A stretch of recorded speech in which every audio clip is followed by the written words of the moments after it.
How you doing, everybody? Welcome to my channel. This is You Too Can Be Great, which I think this is too close to me, so I'm gonna go ahead and push this back real quick. Give me a minute because I don't want this to fall. Hopefully y'all can still see me. Here we go. So this is the Real Housewives of Potomac review. I'm gonna combine the review from last week and this week because last week was too boring for me to sit up here and spend a few minutes writing down notes and getting here. So I'm gonna get to it. Before I get to it, I want to just issue a disclaimer. Give me 10 seconds. I want y'all to really think about how things were, I would say about almost 4 years ago, and what's happening right now. We have had people in office that we don't want, and we have people in office that we do want. The level of animosity that has been fueled the entire time for the past 4 years of this new administration, whether you agree with their policies or not, it's not right, because now we have this, it's almost like we have this head-to-head war going on. Either you're this or you're this. There's no in-between. We can agree to disagree and still exist in a healthy way. I want y'all to please remember what you were like 4 years ago. Remember what things were 4 years ago. It wasn't perfect. There was a lot of things we needed to fix, but we were not attacking our neighbors or doing this nonsense because we disagree with their political opinion. Just remember that when all this Twitter is going on and CNN and Fox News, and every other biased person opens their mouth. Don't fight, accept whatever it is, whether it goes your way or not, and try to find some peace and get some normalcy, because COVID already got us looking a hot mess already. We don't need to add more fuel to the fire. Now, starting with real hot. Oh shoot, hold on, let me fix this. It seems like my camera has been unstable. Hang on. I think y'all can see me better now. Okay, so here I am. All right, so let's get into it. So it begins with, this episode is titled Hats Off, Shades On, where Karen decides to go and she's sitting down with Giselle and Robin, and she's talking to them about the chaos that Wendy basically created when she decided to insert herself in Candace and her conversation. Y'all remember Candace was trying to force or basically bully Karen into picking her side instead of Monique's, when she's like, look, I'm Monique's friend. I was her friend before this fight happened. I was as much your friend. Everybody in that group except for Ashley and Karen are pretending like they didn't smile in Kiki Monique's face, but they want to act like the issue going on between her and Monique and Candace is their business. It ain't that serious. Monique didn't put her hands on any one of you. She put her hands on Candace, who ran her mouth. And this situation is supposed to be between the both of them. But they're trying to like push her out. And I like Karen and Ashley for standing their ground.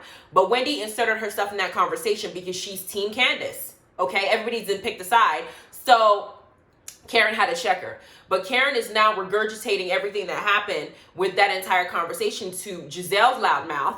And Robin, in the midst of that, she does this little stanky leg wobbling. You know, she said that Wendy slid herself down the stairs, and that was funny as shit. I was rolling when Karen did her impression. And she tells Robin and Giselle that Wendy came out with all the, acting like she's, basically holier than thou. She knows what she's saying. She wants to use her degrees to put it in your face. Her degrees. By the way, I have several degrees too. And come January 5th, I'm supposed to be applying for my PhD, and I want y'all to wish me luck, because that stuff's supposed to take me 5 years and it's not easy to get. But do I walk around shoving my degrees and my accomplishments and the books that I've written, which I'm gonna go over one of them in a minute, in people's face? No, I don't. Wendy does that, and it makes it very hard for you to be proud of her and to support her and to push her. You don't want to, it's almost like when she's talking to somebody, she's throwing it in their face. She's using it as if you don't have it. I'm good. I did this. Yes, I understand it's an accomplishment, but you got to be humble with it, right? So Karen's talking about it, and she says, doctor of what? As in she's not a medical doctor. She hasn't, saved lives. It's almost in the same way that when Dr. Heavenly, Marital Medicine, was pissing off Dr. Jackie and Dr. Simone, they had gone after her and said, you're not a real doctor. And Wendy Heavenly had to tell her, no, I am a real doctor because I'm a dentist. I'm just a doctor specializing in teeth, which she is. But they didn't do that until Heavenly went over there and started being condescending in how she's talking to them, as if they're not as intelligent. Karen Huger doesn't have a degree, but she has several businesses, and she's been in a successful marriage for a number of years, and she has raised a family. She has her accolades too.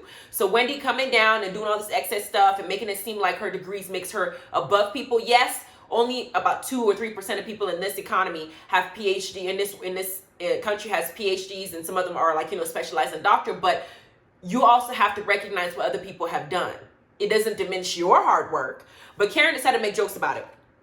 And the next thing we got is Candace's voice finally lands her on an offer to sign up with the label because the music did sound good. Is it Beyonce? No, but Candace does have a beautiful voice. I will acknowledge that. Then they show Ashley going to see a therapist, and Ashley basically is telling the therapist a watered down version of what she's feeling.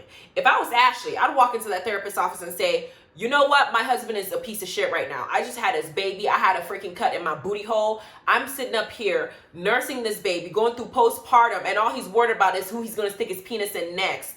I got to heal mentally, physically, emotionally. I'm tired. This baby's keeping me up left and right. It's an adjustment to our relationship. You wanted a kid as much as I did. You knew our lives were going to change. But you out here embarrassing the hell out of me. I didn't have every season. There's always something. Either you grabbing somebody's booty or you fucking somebody in a hotel. You are driving me crazy. Instead, Ashley's making it seem like she's the problem. I'm going through a lot.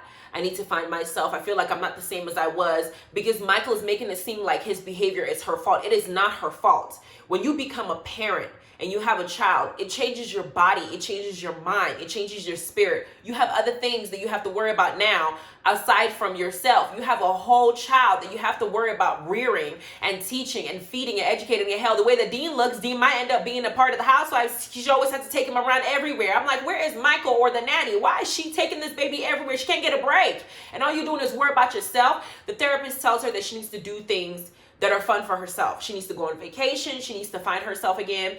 I think the therapist should tell her, find yourself without Michael and learn how to live by yourself without him, because it doesn't seem like he's going to be helpful if you have another kid. Ashley probably didn't listen to that because since she's pregnant again with her second child, from what I know, so I get that she's gone back to having sex, but now she's knocked up again and she's going to have to go through this mess with Michael again. But Ashley's securing the bag, y'all, so I'm not mad at her. Let her keep securing the bag so she can get this man back for all the stuff he's putting her through. Then we get to Monique and Christopher's house. You can tell as Monique and Chris are getting the kids ready that there is tension in that household. Why? Because Candace's filing of this lawsuit, Monique is being supported by Christopher, and Christopher has an image to hold, being that he's a professional football player. And Monique initially was not really understanding how far this could go. If you put your hands on someone, whether or not you think you're justified, the person that you hit has been assaulted. They have a right to go and file a charge, and this charge could get this woman away from her kids, her husband, her family. It can look bad on Christopher. We don't know what's going to do to his contract. We know Ocho Cinco lost his entire football career when that whole Lazada situation went, happened. It is serious. So what she did, she didn't consider the big picture. She was only thinking about what she felt in that moment, and she lost control. Now that she got to deal with this lawsuit, her husband's money is the one paying for it. She could be going to jail if it goes through. She can spend a few times in jail. They could arrest her in front of her kids. The realization of the consequences of her decisions is now starting to hit her, and it is affecting her household. Because you could hear what Chris is saying to her when he's like, baby, did you brush his hair? He's like, if you don't like it, you can brush it yourself. Like, there's certain digs he's taking. You can tell he's doing it out of frustration. And I think Monique is finally getting to the point where she's understanding how far she went. Now, we get to Robin's situation. Robin is having to get together because she's having a hat business, and she's, taking picture with, having people take pictures of her hat because she's really thinking that this is something that can make her money to probably help her pay off some of the tax that she owes, and she, stuff like that. So she's doing it, and she calls the women to come and support her. Giselle shows up. She got a girl that looked like Katie. One of the girls that was in first season and wearing that hat. And the girl did look like Katie, I'm not gonna lie. And she's having her take pictures of the hat. And while that's happening, Karen comes walking in, and Ashley's there. She brings Dean and, stuff like that. And I don't know, did she bring Dean this scene? No, I know she brought Dean when she went to Giselle's house. But was it in this house? I don't even remember. I took minimal notes in this one because it was boring. But the point is, Karen comes in, and when Wendy comes in, and when Wendy came in, Giselle decides to tell Wendy about what Karen said earlier in the episode about her and her degrees and how she came downstairs trying to insert herself in the conversation. The way that Giselle tells it is extremely messy, trying to start drama. And Robin on the confessional says, it will not be a gathering or a party of me, if a party that I throw, unless Giselle starts drama. That is not a friend, Robin. If your friend during your events keeps being the one to start drama, bitch, that ain't your friend. For real, that's not your friend. So I need you to kind of internalize that and get it. before anything else happens. So I gotta make sure this video is recorded.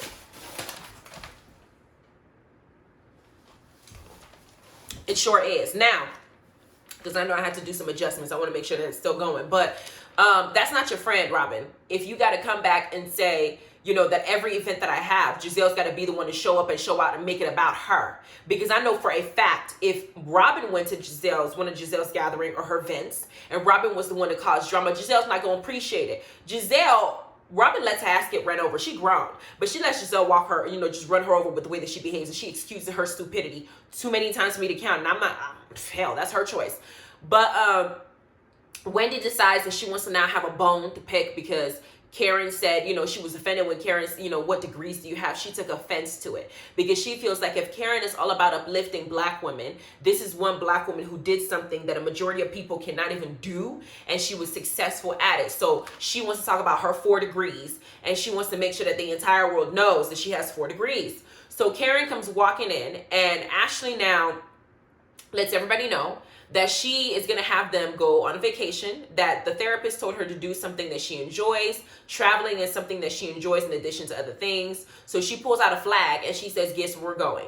Somebody said China and somebody said Nigeria, but Wendy was the one who guessed that they were going to Portugal, and she said she guessed it because she watches soccer, and Portugal is known for soccer, just like a lot of other countries, and that's how she knew the flag, and she was able to guess it, and so they're all going to Portugal next episode.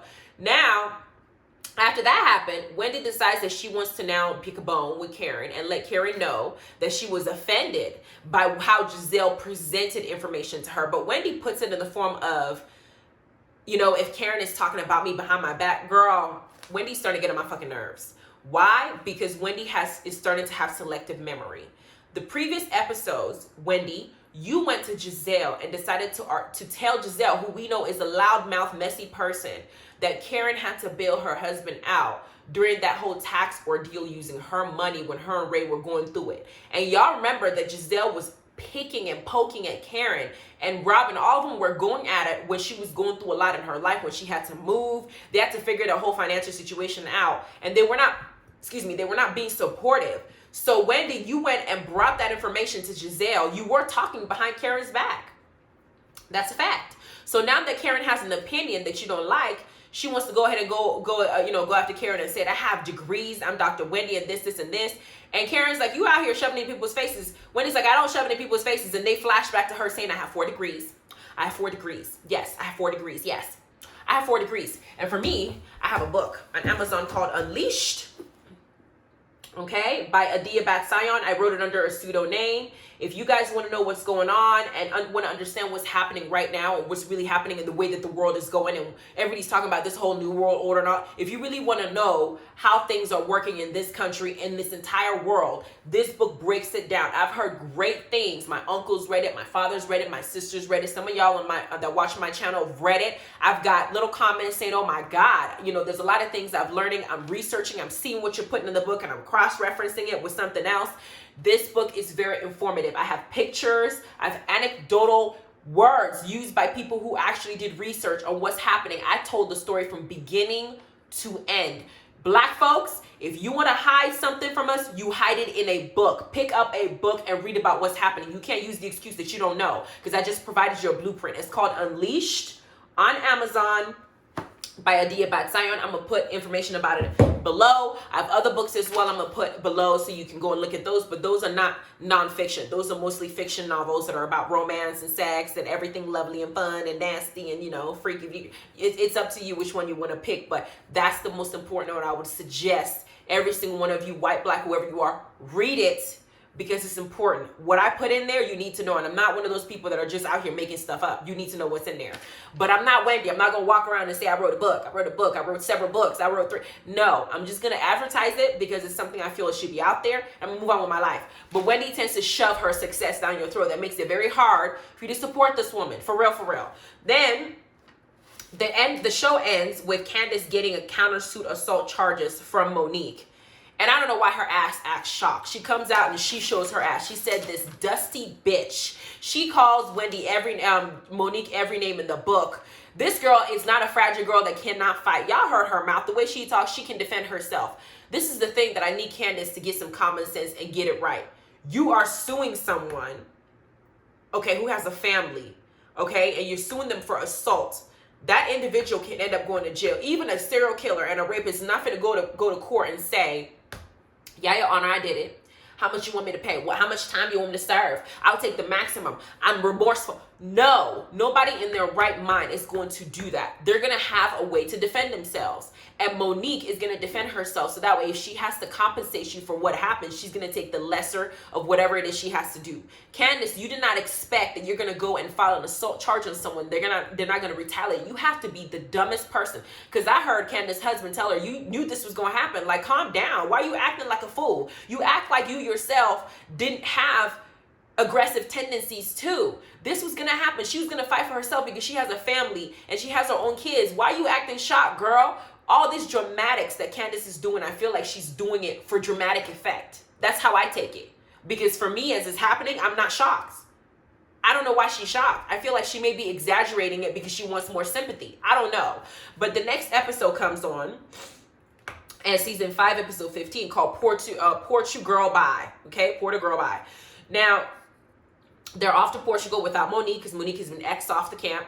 She's been booted off the island by everybody else who don't want to be around her because she's so violent.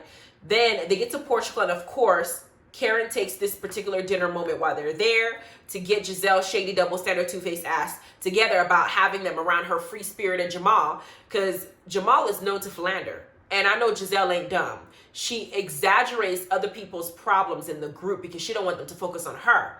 And she knows that if she brought Jamal around, Karen is going to embarrass the hell out of her because she's going to put all of Jamal's scandals up in the front street, and they're going to have to talk about it. Giselle is very wise in how she chooses to handle her scandal. She ain't that dumb. She's very sneaky, and she's very tactful in how she approaches things, right? So what I did appreciate in this conversation when Karen decided to hold Giselle responsible, because Karen knows that Wendy's stupid ass behavior was because of Giselle's mouth. So Karen is going straight to the source.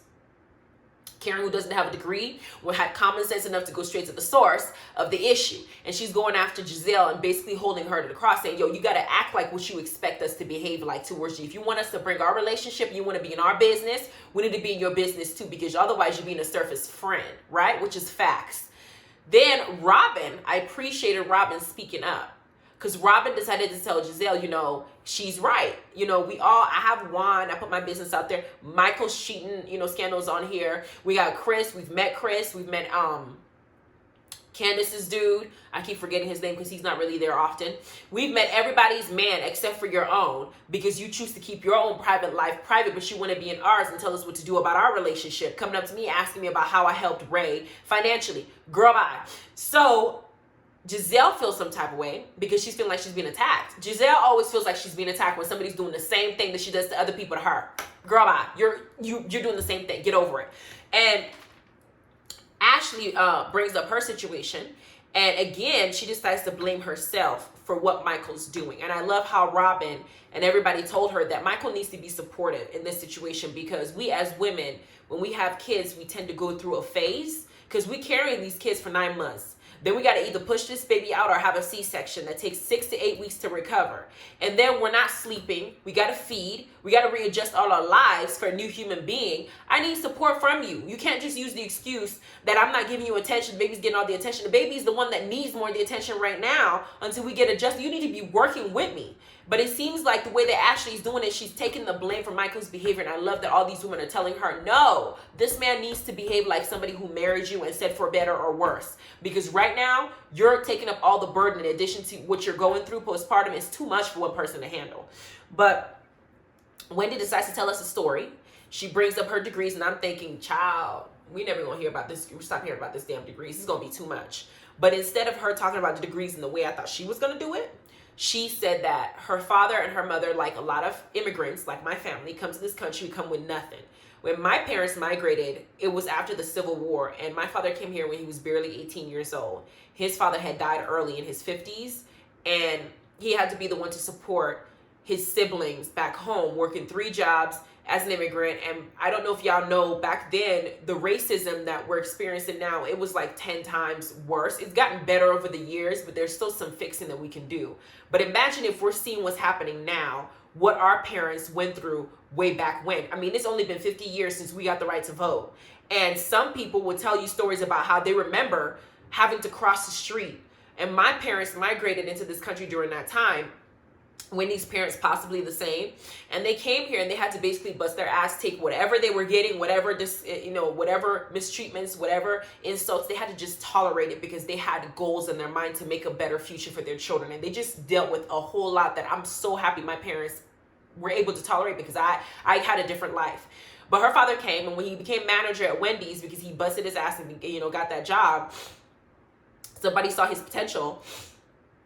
He was so proud of it that he named his daughter after something that was important to him, and that's how she got her name, Wendy. So he named her after the Wendy's restaurant. Not my taste, not my cup of tea. I prefer In-N-Out, but that's how she got her name, Wendy, because he felt like it was an accomplishment for him, and he wanted to remember that accomplishment in his daughter. And it's kind of attesting to how a lot of immigrant parents come here, whether you're Asian, African, whatever, and they say, like, if I busted my ass in this country to get where I am, you have no reason to be unsuccessful. And it's hard, because I've actually met one of my Nigerian friends. His father lived in Nigeria. They didn't migrate. He's the first generation immigrant. And the currency difference between Nigerian money and American money is horrible.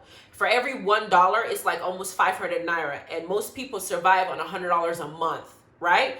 So for him to come here, his parents had to do double duty to even pay cash for his college education. He got into Penn State. This motherfucker came here, failed the first semester, and till today, it's been, 7-8 years? He hasn't graduated, doesn't have a job, he's in and out of jobs. He came in here and he saw this typical Black American lifestyle, the ones he saw rappers do, and he thought that was cool. So all he does is just stay at home, smoke weed, lose jobs, complain about what he's like as a hard life, as a struggle. You are not going through that struggle, so shut up. Your parents gave you opportunity before your father passed away. He was paying your school fees cash. I didn't have my school fees paid. I have loans. And you came here and you squandered that opportunity that most people out there in third world countries, when they're suffering, would like. You want me to feel sorry for you? So I understand why Wendy is so adamant about her success. But Wendy's approach it's off-putting. Okay, I'm like, girl, I'm so happy you're successful. I'm so happy you got your PhD. I'm working on mine. Mine's going to take 5 years. I apply next year in January, and I start in the fall. Hopefully, if I get in, it's going to be 5 years. It's a lot of work, but you have to be humble in your success. When you approach people, you want them to feel empowered. You want them to feel motivated. You don't want them to feel like it's a turnoff. And right now, your situation is a turnoff, even for me. Then everybody goes back to the hotel, and then Ashley decides to call Michael because she wants to, one, check on Dean, and two, she wants to make sure that Michael is not doing the same thing he did to her, which is cheat. Okay, he's not doing the same thing to her, which is cheat. Now, I do want to touch on, before Ashley left and came to Portugal, they had a conversation with, Monique had asked Ashley to write a character statement about Candace, but specifically to her experience with Candace when Candace did that knife thing. And I know that they showed the next episode that Candace is going to tell Ashley, fuck you. And Robin is going to try to spin it and say, oh, so she wanted you to assassinate Candace's character. That's bullshit. Ashley would only be able to assassinate Candace's character if Candace has done something that give her ammunition to do so. That's facts. Candace attacked her with a knife in her home. Candace attacked her when she went through a miscarriage. Candace attacked her family, her husband. Candace was poking her. For the first season that she was here, Candace went after Ashley with a vengeance, like with a mission. So Candace has given Ashley ample reasons to have negative things to say about her because she has behaved as such. Facts. Number two, another thing that Ashley acknowledged is that when everybody was also going after her about Michael's infidelities and grabbing ass, that Monique was one of the people that stood by and didn't say much about it because Monique is married and she doesn't want to be the one that ruins somebody's marriage. Number two. Number three, we find out some juicy details that Monique knows how to keep a secret, because it seems like Ashley has told Monique about Michael and her having an open relationship. And when everybody in the group had found out, when Ashley told them at the winery or at the barn before the fight happened, we looked at Monique. Monique acted just as shocked as everybody, like she didn't know. But she knew. It tells me two things. One, Monique is a good liar. And two, Monique is a loyal friend because she ain't going to put your business out there. is a double street. You know, sometimes you don't know. Is she lying? Is she telling the truth? But at least you know if you told her something and she is your friend, she will have your back until the end. So I think I appreciate that about Monique. So that's why Ashley's not about to let Monique hang. She's going to talk about Candace and what she's experienced with Candace, and Candace has some violent tendencies. She does. Anybody that's sitting up here and telling me, oh my gosh, no, Monique is wrong. Yes, Monique is wrong for assaulting her, but I'm not going to ignore the fact that Candace herself has also displayed violent tendencies. It's both of them. I blame both of them. Both of you have a responsibility. I feel like the judge should say, Candace, you owe Monique this much. Monique, you owe Candace this much. But based on, I feel like it was both of you. And we could all watch the episode from season 1 to season 5. Candace, you make the fool out of yourself several times. I'm sorry. So you may not have hit somebody, but your mouth is reckless, girl. I mean, hell. I say you both wait for whatever consequences that come to both of you, and you just deal with it. But stop trying to force everybody to take a side. They didn't. You and Candace and Monique need to handle their scandal together and just leave everybody else out of it. Then, while Ashley calls Michael, Michael decides to, it doesn't seem like Michael is taking responsibility for how he behaved. It seems like Michael is minimizing what he did in his head, because when Ashley's talking to him, he's like, I'm not going to be molested like this. Then he hangs up the phone, and then you got Ashley sitting up there on vacation crying, saying she wants to go home. Ashley is playing the victim and taking, not the victim, Ashley is taking the fall for Michael's behavior. And I think Michael is taking advantage of it. Ashley needs to go and tell Michael, I'm your wife. I had your son. I carried your son. You asked for a family. I give you a son. I destroyed my body. I'm going through postpartum. I got to tear my whole asshole. You need to be supportive. And so when I call you, I'm going through a lot. I need you to be my strength right now. I need you to be my night right now. Don't call me and make me feel worse because you chose to make a bad decision. She needs to stand her ground, put both her feet down, beat on her chest, and stand on that mountain and tell that man to get it all the way together. Because right now he's walking all over her. That's how I feel. And then Giselle goes over to Robin to check Robin because Robin supposedly didn't have her back because Robin finally spoke up. But Robin now, it seems like Robin cowers a little bit when Giselle gets into her face. She's like, well, girl, you know, I mean, if you expect us to see your man, I mean, why is he a mystery? We need to meet him. Girl, stand your ground. Giselle, you're full of shit. You've seen Juan. You've done all this stuff with Juan. You've seen Karen Huger's man. You've been in their business. We need to see your man, too. That's just what it is. I'm not trying to not be a friend, but this is how I feel. I'm being honest with you. You got to deal with it. Instead, she cowers down, and Giselle goes, I feel that. Whatever, girl. Then they go on a ride way, way above sea level in the air. I don't know if I'm afraid of heights. So I don't know if I'll be able to do it. I probably have to close my eyes, get on it, the carousel thing or the zip lining thing. And then when it starts and we're halfway through, then I can open my eyes and realize that I just don't have a choice but to ride this out. I think that's the only way I'm going to do it. If I want to skydive, which I do, I'm going to have to just close my eyes and have whoever it is just push me out of the plane, a perfectly good plane. And I just got to wait until we're halfway down to just open my eyes and say, is it over yet? Because I don't have the balls to do these type of things. I'm just afraid of heights in its entirety. But I'm proud that these women went there and did their thing. When they were done, during the ride, Wendy decides to bring up the little grudges she's holding with her degrees, talking about, I'm going to put a button in it. But after they leave the ride and they go eat what seems like lunch, Wendy decides to take the button off and tell her story to Karen about why it is that it offends her. She tells Karen that when she was going through her PhD and she was doing her dissertation, which usually takes about a couple years in most PhD programs to complete, it was 170 pages. And she was married. Her father had passed away. And he wasn't able to, and on top of that, she had 2 kids because it's a 6-year program. Mine is supposed to take 5 years, possibly 6, but it's a long time. And I know for me, I'm going to have kids as well during that time. So it's going to be a very difficult thing for me. But I get why Wendy feels the way that she feels, because she feels like Karen is diminishing her success. And Karen has been condescending towards her since the show started. But the thing is, Karen looks at Wendy in her mind as if Wendy's a bit pretentious. I don't know if Karen is a little bit intimidated by Wendy when Wendy brings up her degrees. If there's a little bit of intimidation there because Wendy doesn't have any, because Karen doesn't have any degrees. Karen has her own success in her own right. This is how I feel about the situation, because I've had someone look me in my face and tell me, well, you shove your success in front of me. You act like you're better than everybody else. Somebody has told me that. And I told them I have never once, because I had never once brought my degrees up in the conversation. I carry myself a certain way and I speak a certain way and articulate myself a certain way.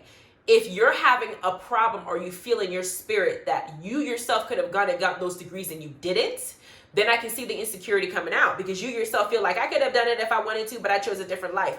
And I told a girl the same thing. I'm gonna tell, I would suggest anybody in that situation would say, I am not disgraced about my degrees. I am very proud of my hard work. Those things are not easy to get. You have to be in school for 4 to some odd years each time you get those degrees, and they're not easy. You got to study, you got to be in class, you got to ask questions. It's so much information you got to put in your head. At the same time, you got to find time to enjoy yourself and work full time on other. It's not easy to get. It is really a tax for somebody to get it. I'm very proud of my degrees. Do I shove it in people's faces? No.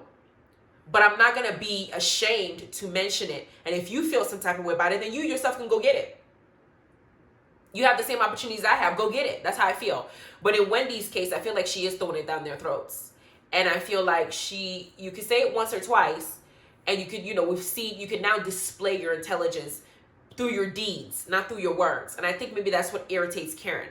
At the same time, Karen, even if you're irritated by her consistently throwing that in your face, Karen has seemed to not like Wendy since Wendy got on the show. I'm sorry. To me, it seems like she doesn't. I haven't really pinpointed exactly what the issue is, because Karen hasn't really said it. She just says, I'm not impressed. So I hope that during the reunion, we get a little bit of clarity about where Karen is with Wendy and why she views her the way that she views her. That's what I want to know. Then Giselle decides to go after Karen for bringing up Jamal and saying what she said. And, Karen held her ground, like, yo, this is what you need to do. If you're going to expect us to basically talk about our relationship, we need to do the same thing too. And Karen in her confessional said it correctly. Giselle doesn't give a shit, but she wants us to tell her about our shit. When all she's giving us is she not going to give us any shit? We're not going to give a shit. All she's giving us is shit. I hope I said it right. It's like Giselle ain't doing nothing. Giselle tried to scapegoat by FaceTiming Jamal and saying, oh, say hello to everybody in Portugal. That's bull. They're like, oh, it's baby steps. No, it's not baby steps. You need to just throw him in there, have an event, bring him in there. Yeah, he lives 8 states away, but he comes down to see you, right? So you can make an event during that time that he comes down to see you, girl, and introduce him, and he's cheating ass to everybody. And make sure he bring all his babies with him so we can know the whole juice about this man, since you want to be in everybody's business and have everybody not be in yours, girl. Karen is seeing right through Giselle. And she is not going to let Giselle let this down, because Giselle has caused way too much drama in Karen's life with Wendy, with her marriage, with her taxes. Karen is seeing Giselle correctly. Okay? And she's not about to let her get away with this. Then, that's how the episode ends. So that was the reviews for both episodes. And I thought that both episodes combined gave me some juice. The next week, we're going to have Candace now go after Ashley, because she's going to find out that Ashley wrote a character witness statement for Monique, which Candace needs to not be shocked. I won't be surprised if Karen wrote a character witness for both of them as well, because I feel like Candace needs to understand that she has had fights with several people on the show. It's not like she came in here with angel wings on her back and, a halo on her head, and she didn't do nothing wrong. She did a lot of things wrong. And people in this circle are able to realize that, Candace has a mouth, and sometimes it just goes too far. I hope that the next episode gives us more, because it's been 15 episodes and it seems like they're crawling. Give us some more juice, because Real Housewives of Atlanta is about to start, and I can't wait. I sure can. You guys have a wonderful day, and be safe, be careful, treat one another the way you want to be treated. Please don't forget kindness. You guys have a wonderful day. Bye.